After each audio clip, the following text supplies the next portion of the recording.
Today we're going to discuss a guy who went to a comedy show and disappeared soon after he left.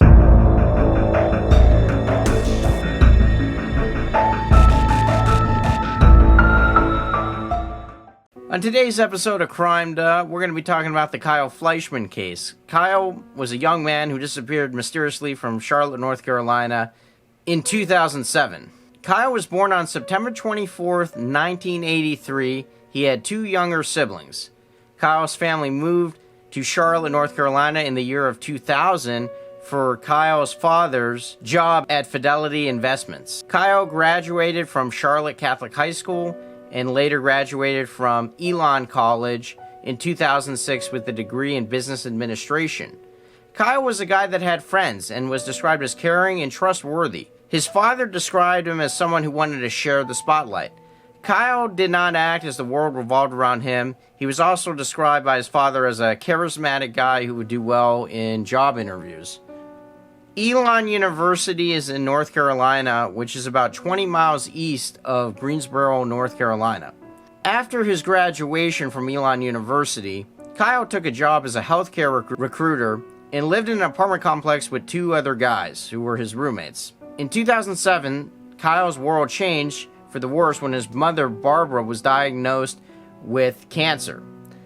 Kyle was hurt, but he promised his mom they would get through it together. Just a couple of days before Barbara's first surgery, Kyle arranged for her, his best friend Daniel Scagnelli, and his sister to go see a Dane Cook comedy show in downtown Charlotte. The show happened on November 8, 2007, which was on a Thursday night. The group of four met at Daniel Scagnelli's place in the Charlotte area. They had arranged for cabs to pick the four of them up because they knew there would be drinking involved. Kyle's sister was named Noelle, and I couldn't find out how old she was, if she was 21 years old and she could drink.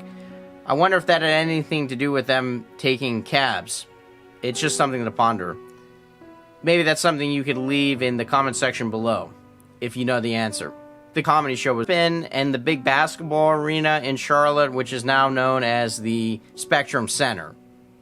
In 2007, though, the Spectrum Center was known as the Time Warner Cable Arena. But today, the same place is named the Spectrum Center. So the four of them went to the comedy show. Everything seemed to be fine. It appeared everyone had a good time. And Kyle's mother, Barbara, and sister, Noelle, went home. But Kyle and Daniel wanted to stay out some more and continue the night, so they went to a bar called the Buckhead Saloon.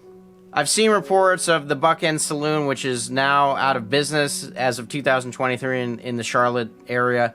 It was pretty close to where the comedy show was at, so it was in walking distance. The Buckhead Saloon, I've heard it described as kind of a cheap beer place. They try to get a bunch of young people in, and there's also tourists that come in, and not a super high-class establishment. Real loud music that crowd people in. It's been described as a sports bar, but it also had a dance floor. At the bar, we know Kyle was seen talking to a girl which was described as a college student. Later in the night, around 1 a.m., Kyle's friend Daniel talked to him, and Daniel said he was going to head home, and he wanted to know if Kyle was going to come with him or stay there. And Kyle chose to stay at the Buckhead Saloon. I've heard Daniel say he connected with some people there and he was having a good time and he didn't want to go home. Daniel left. He said Kyle had some drinks, but he did not seem overly intoxicated. Eventually, later in the night, it appears Kyle got in an altercation with two or three guys, and this is on security camera. It appears to be brief, and it is difficult to tell exactly what happened. Often these places play music so loud, you're literally screaming in the person's ear just to say anything. So it could look from a distant security camera that it was, I guess, an angry altercation where it might have been just a simple, "What's up? How you doing? What do you do?"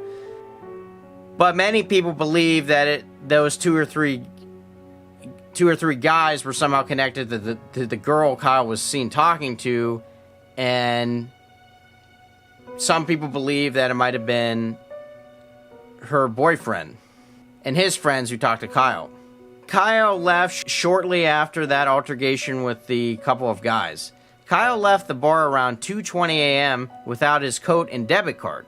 even though it was 30 degrees outside. I've seen it reported that Kyle went back to the bar and tried to bang on the windows, but the bar staff did not let him back in. Kyle was seen talking to the same girl that he was talking to with in the bar, in the Buckhead Saloon, briefly outside as well. When Kyle left the Buckhead Saloon around 2:20 a.m., it's believed at this point he was severely intoxicated. Kyle then is believed to have walked to the pizza spot Fuel Pizza. He ordered his pizza slice type as extreme sliced pizza. The cashier at Fuel Pizza believed very strongly he saw Kyle, and during the investigation, when it found out he ordered his slices in the extreme style, Kyle's father believed strongly that it was his son. We know Kyle came in alone from the account of the pizza restaurant employee. And he ate his pizza, he paid with cash, and left shortly after. We know Kyle made a series of 8 phone calls between 2:24 a.m. and 3:33 a.m., and they lasted about 10 seconds. He did not leave any voicemails. The next morning, when Daniel woke up and he saw Kyle's car still at his place, he became concerned. He tried calling Kyle and got no response. That is when he called Kyle's parents to let him know Kyle didn't come home. Remember, Kyle left his car at Daniel's place, and he was supposed to go there to pick it up. It appears soon after Daniel talked to Kyle's parents reported him to the police, and that's when the police investigation began. Daniel set up a Facebook page that had gained 50,000 followers in some crazy amount of time, like a week, very quickly. The police were able to track Kyle's phone, and it was found out he was heading in the direction of Cordelia Park, which was a bad area. That park was connected to gangs and drug dealers. His phone stopped pinging around 4 a.m., which is many people believed his phone either died or was turned off at this point. But he was going into that direction of Cordelia Park. During the investigation, it was reported that a cab driver saw Kyle heading in the direction of the park.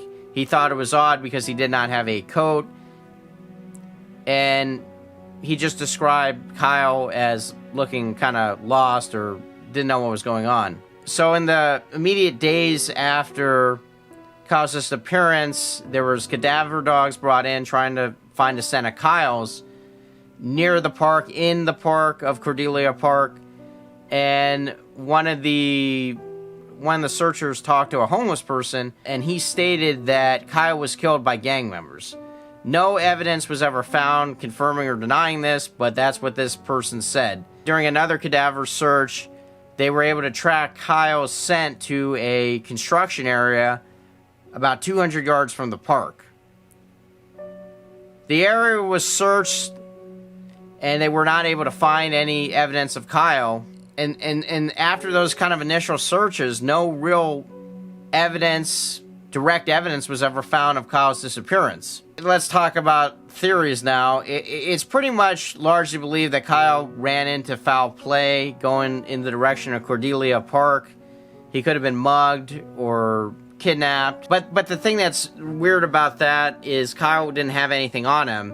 So there's no great theory here. I think probably the most likely one theory is Kyle ran into foul play and is murdered somehow. He really couldn't have been robbed for anything. He left his debit card behind. He wasn't carrying a bunch of cash. The only thing that really could have been taken was his phone. That night, it's believed Kyle only had about $10 on him, and he used the rest of the money to buy pizza. So I believe he most likely ran into someone, and they just murdered him, and they just didn't get anything. And I think it's probably connected to a gang in Charlotte, North Carolina, or a drug dealer in North Carolina, in Charlotte, in the Charlotte area. Since Kyle was from Charlotte, he should have known not to go in that area, especially in the middle of the night when he was drunk. But that's the problem. When you're drunk, you're not thinking straight, and you don't make good decisions. It's generally believed that Kyle was somewhere near the park. That's where his trail kind of ends. And it's possibly could have been killed there and his body was moved somewhere else, but we may never know. But I think this case has a greater likelihood of being solved than like a Brian Schaefer case, which has some similarities to this case. What's kind of really tragic and ironic is Kyle's mother, Barbara, pulled through the cancer surgery, and it appears to this day her health has improved and she made it through. And her son disappeared, which is just very, it's just hard that's just how life sometimes goes. In closing, Kyle, most likely, I feel, ran into someone in a seedy part of town, and they killed him, and they probably disposed of his body somewhere. There's really no evidence that Kyle could have ran away on his own, in his own doing. Kyle's family has really tried to search for him and try to keep his name out there. Also, Daniel Scagnelli, he's been in a lot of podcasts or interviews about Kyle, and he really wants to find him as well. So Kyle's family and friends are still looking for him, but this case is definitely going to be a hard one to solve, and that's where I'm just going to end things right now for today. If you want to hear more true crime stories, subscribe to Crime Duh.